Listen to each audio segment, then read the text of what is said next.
Hallo und willkommen in meiner Küche. In diesem Video zeige ich, wie ich einen mit Marzipan und Rosinen gefüllten Hefekuchen backe. Diese längliche Form nennt man Striezel. Und los geht's. Einen Tag vor dem Backtag befüllt man ein Glas mit 200 Gramm Rosinen und gibt einen Esslöffel Rum dazu. Das ist nicht viel, reicht aber aus. Am besten dreht man das Glas immer wieder mal um, damit sich der Rum auch gleichmäßig verteilen kann. Natürlich muss man keine Rosinen nehmen, man kann sie auch weglassen. In eine Rührschüssel habe ich 375 Gramm Mehl gegeben. Ich habe Dinkelmehl Typ 630 verwendet, Weizenmehl geht natürlich auch. In der Mitte forme ich mit Hilfe einer Soßenkelle eine kleine Kuhle. Dort hinein gebe ich die frische Hefe. Auf die Hefe gebe ich 1 bis 2 Esslöffel kalte Milch, welche ich bereits abgewogen habe. Außerdem gebe ich noch eine Prise Zucker dazu. Alles wird vermengt und 15 Minuten stehen gelassen, damit die Hefe sich entwickeln kann. In dieser Zeit kann man die Marzipanmasse vorbereiten. Man zerteilt das Marzipan in kleine Stücke und gibt es in eine Schüssel. Dazu kommt ein Ei. Alles wird nun mit einem Mixer vermischt, bis man eine homogene Masse erhält, das heißt, bis keine Marzipanstücke mehr zu sehen sind.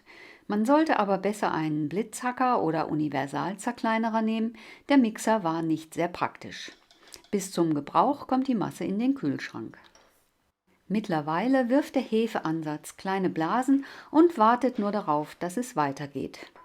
Die restlichen Zutaten, bis auf das Salz, werden in die Rührschüssel gegeben. Die restliche immer noch kalte Milch, das Ei, der Zucker, letzteren verteilt man besser am Rand, sowie die zimmerwarme und in Würfel geschnittene Butter.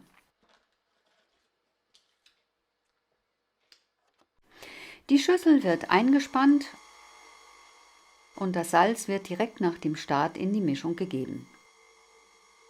Da ich Dinkelmehl verwende, lasse ich den Teig nur 5 Minuten kneten, damit er nicht überknetet wird.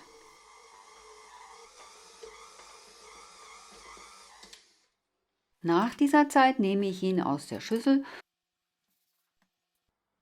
und ich lasse es mir nie nehmen, ihn noch ein paar Mal mit der Hand, wie gezeigt, zu kneten bzw. zu falten. Er kommt wieder zurück in seine Schüssel und man lässt ihn nun 30 Minuten an einem warmen Plätzchen gehen, bis er sein Volumen sichtbar vergrößert hat. An kalten Tagen kann das auch etwas länger dauern. Der Teig wird auf die bemehlte Arbeitsfläche gegeben und zu einem Quadrat von knapp 40 cm Kantenlänge ausgerollt. Die Kantenlänge sollte die Breite eures Backbleches nicht überschreiten. Während des Ausrollens und vor allem gegen Ende sollte sich genug Mehl auf der Arbeitsfläche, also unter dem Teig, befinden. Wenn euch das Video gefällt, abonniert doch bitte meinen Kanal und wenn ihr mir einen Daumen nach oben gebt, findet ihr das Video später viel einfacher wieder. Danke! In die Mitte der Teigplatte wird die Marzipanmasse gegeben. Sie wird von der Mitte aus nach oben und unten verstrichen, wobei jeweils gute 5 cm am oberen und unteren Rand ausgespart werden. Rechts und links verstreicht man das Marzipan bis an die Kanten. Im Anschluss daran werden die Rosinen auf dem Marzipan verteilt. Rechts und links auch wieder bis an die Kante, damit die Anschnitte nicht so uninteressant werden. Als nächster Schritt wird der Teig wie gezeigt aufgerollt. Das geht einfach, wenn man beim Ausrollen die Arbeitsfläche ausreichend bemehlt hat. Sollte der Teig festkleben, muss man ihn mit einer Teigkarte lösen. Das obere Teigende, auf dem sich keine Füllung befindet, wird mit etwas Eiweiß bestrichen. Ich nehme dazu immer den kleinen Rest, der sich in der Eierschale befindet. Diese kleine Menge ist völlig ausreichend. Das bewirkt, dass die beiden Oberflächen sich wieder gut verbinden und die Rolle wird genau auf dieses Stück gerollt. Dieses Teil bleibt unten liegen. Zum Backen muss der Teig auf ein Backblech gelegt werden. Dazu wird er auf das Backpapier gelegt, welches auf das Blech gezogen wird. Man ist versucht, die Teigrolle diagonal auf das Blech zu legen, das ist aber nicht zweckmäßig, da der Teig noch aufgehen wird und dann keinen Platz hat. Besser, man legt ihn mittig auf das Blech. Ihr werdet später sehen, was ich damit meine. Nun lässt man den Teig nochmal 30 Minuten zugedeckt ruhen, damit er entspannen und noch ein wenig aufgehen kann. Den Backofen stellt man schon mal auf 180 Grad Celsius Ober-Unterhitze ein, 356 Grad Fahrenheit. Nach der Ruhezeit wird der Teig längs aufgeschnitten. Dieses Aufschneiden gibt dem Striezel seine endgültige Form. Man setzt am oberen Ende ohne Aussparung an und arbeitet sich bis zum anderen Ende auch wieder ohne Aussparung vor. Dabei sollte man darauf achten, den Teig nicht vollständig durchzuschneiden, sondern die untere Teigschicht zu verschonen. Es kann sein, dass die eine oder andere widerspenstige Rosine sich in den Weg stellt, aber das ist die einzige Schwierigkeit dabei. Danach werden die beiden Außenkanten noch mit etwas Eistreiche eingepinselt. Ich mache das immer nach dem Aufschneiden, damit der Teig nicht am Messer kleben bleibt. Zum Abschluss werden noch 2 bis 3 Esslöffel Mandelblättchen auf die Oberfläche gestreut. Das sieht hübsch aus und gibt ein gutes Kaugefühl. Nach weiteren 20 bis 30 Minuten Ruhezeit wird der Kuchen in den Ofen geschoben.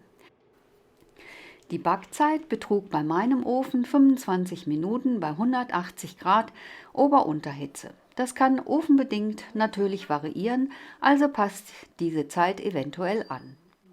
Während des Backens wird ein Guss aus Puderzucker und Rum zubereitet. Dazu gibt man 3 gehäufte Esslöffel Puderzucker in eine kleine Schüssel und dazu kommen ungefähr 2 bis 3 Esslöffel Rum. Wer keinen Alkohol verwenden will, kann oder darf, nimmt einfach Wasser. Die Flüssigkeit gibt man nach und nach dazu, bis man die gewünschte Konsistenz erreicht. Sie sollte nicht zu dünn, aber auch nicht zu dickflüssig und unflexibel sein.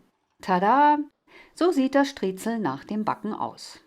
Damit es auf einem Kuchendraht auskühlen kann, lege ich 2 Kuchendrähte überlappend nebeneinander, sodass ausreichend Auflagefläche vorhanden ist. Der Zuckerguss muss sofort und unverzüglich auf den noch möglichst heißen Kuchen verteilt werden. Das ist eine sehr schöne Arbeit, denn der Zucker schmilzt und brodelt immer noch ein klein wenig auf der heißen Oberfläche und zerläuft dann von alleine. Jetzt heißt es abwarten und sich gedulden, denn noch heiß sollte man den Kuchen nicht anschneiden. Aber Vorfreude ist ja die schönste Freude. Hier ist das gute Stück und so sieht er aus, wenn man ihn anschneidet. Ich hoffe, euch fließt das Wasser im Munde zusammen. Das Striezel schmeckt wunderbar nach Marzipan, Rum und all der Liebe, mit der es gebacken wurde. Ich hoffe, ihr probiert es einmal aus. Hier ist noch die Zutatenliste, die ich vorlese, damit sie übersetzt werden kann. Hefe Marzipankuchen mit Rosinen, 375 Gramm Mehl, 100 Gramm Milch, 20 Gramm frische Hefe, 30 Gramm Zucker, ein Ei, 100 Gramm Butter, nicht gesalzen, eine Prise Salz. Füllung: 200 Gramm Rosinen, 1 Esslöffel Rum, 275 Gramm Marzipan Rohmasse, ein Ei, etwas Eiweiß zum Verkleben, ein Eigelb, 1 Esslöffel Milch für die Eistreiche, 2 bis 3 Esslöffel Mandelblättchen, Guss, 3 gehäufte Esslöffel Puderzucker, 55 Gramm, 2 bis 3 Esslöffel Rum oder Wasser, 20 Gramm. Viel Spaß beim Backen und wie immer, guten Appetit!